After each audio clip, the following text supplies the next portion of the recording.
News centre की शुरुआत कर रहा हूं देश के 10 करोड़ मरीजों के लिए एक बेहद बुरी खबर से। और मैंने आपको आगाह किया था, हमारी टीम ने आपको आगाह किया था।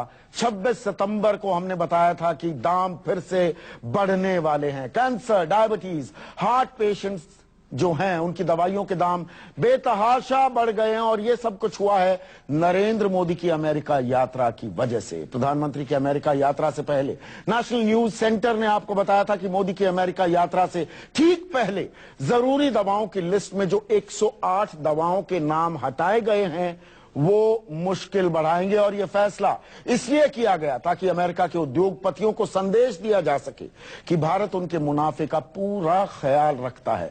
अभी शायद हमारी ये बात आपको याद ना आ रही होगी, शायद थोड़ा कम समझ में आ रही होगी, पर यह रिपोर्ट देखिए, पूरा मामला शीशे की तरह साफ हो जाएगा। नरेंद्र मोदी की अमेरिका यात्रा के दौरान 29 तारीख को आपने अपने अपने टीवी सेट पर ये तस्वीरें जरूर देखी होंगी। मोदी जी अमेरिका के बड़ी कंपनियों के सीईओ के साथ नाश्ता कर रहे हैं।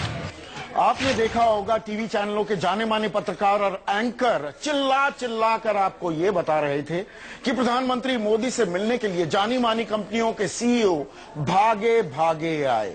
मोदी जी देश के लिए व्यापार जुटा रहे थे, लेकिन किसी ने आपको ये नहीं बताया कि ये नाश्ता दरअसल हिंदुस्तानियों पर, आप पर, मुझ पर कितना भारी पड़ने वाला है। नरेंद्र मोदी के साथ नाश्ते की टेबल में बैठे इन बड़े सीईओ में से 3 की तारीफ हम आपको बताते हैं। केनेथ सी फ्रेजर, अमेरिका की दवा कंपनी मर्क एंड कंपनी के मुख्य कार्यकारी अधिकारी। John C Staley, chairman Hospira pharmaceuticals and medical device. David W MacLennan, president Cargill food health and pharmaceuticals company. आप कहेंगे अरे भाई कौन सा गुनाह हो गया, देश के प्रधानमंत्री मोदी देश के लिए दिन रात एक कर रहे हैं और आपको चैन नहीं। अब थोड़ा धीरज रखिए और इस नाश्ते की टेबल पर जो सीईओज बैठे हैं उनकी कंपनियां कौन सी दवाई बनाती हैं उस पर गौर कीजिए। और गौर कीजिए इस बात पर कि यात्रा से पहले इन दवाइयों के दाम क्या थे और यात्रा के बाद अब दाम क्या हो गए हैं। लेकिन उससे पहले इसी खबर का एक और पहलू देखिए। अगर हम कैंसर की बात करें, ब्लड प्रेशर की बात करें, कोलेस्ट्रॉल की बात करें, डायबिटीज, टीबी, इन सब का इलाज करने वाली जो दवाइयां हैं। 26 सितंबर की रात को हमने आपको नेशनल न्यूज सेंटर में खबर दिखाई थी कि दवाई के दाम तय करने वाली संस्था राष्ट्रीय औषधि मूल्य निर्धारण प्राधिकरण NPPA ने 108 दवाइयों को आवश्यक दवाइयों की सूची से निकाल दिया है। नतीजा, बेहद घातक बीमारियों की बेहद जरूरी दवाइयां महंगी हो जाएंगी। इन जरूरी दवाइयों के दाम अब सरकार तय नहीं करेगी, बल्कि दवा कंपनी अपनी मर्जी और मुनाफे के आधार पर तय करने लगी। अब इस असर को समझने के लिए देखिए ये ग्राफिक्स। कैंसर की दवा गैफ्टिनेट जो पहले 5,900 की थी अब 11,500 की हो गई है। कैंसर की ही दवा ग्लेविक पहले 8,500 की थी, वो अब 1,08,000 रुपए की हो गई है। इसी तरह ब्लड प्रेशर की दवाई कार्डिक 5 mg पहले 92 रुपए की थी, अब 128 रुपए की हो गई है। प्लेविक्स पहले 147 की थी, अब 1,615 रुपए की हो गई है।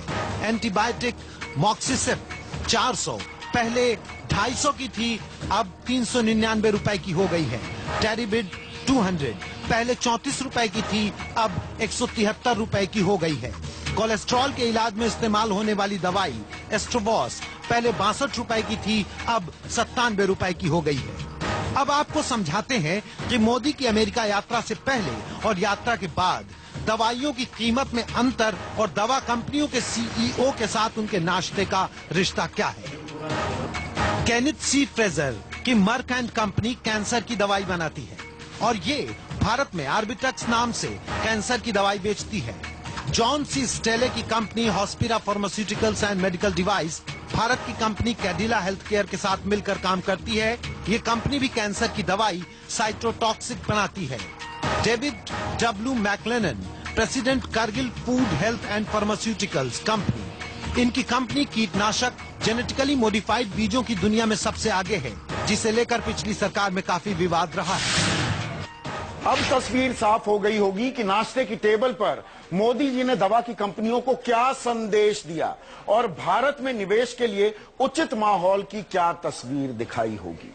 यह भी बात आपको समझ में आ गई होगी कि खबर वो नहीं होती जो तस्वीरों में दिखती है, खबर वो है जो हम आपको बताते हैं तस्वीरों के नीचे से निकालकर।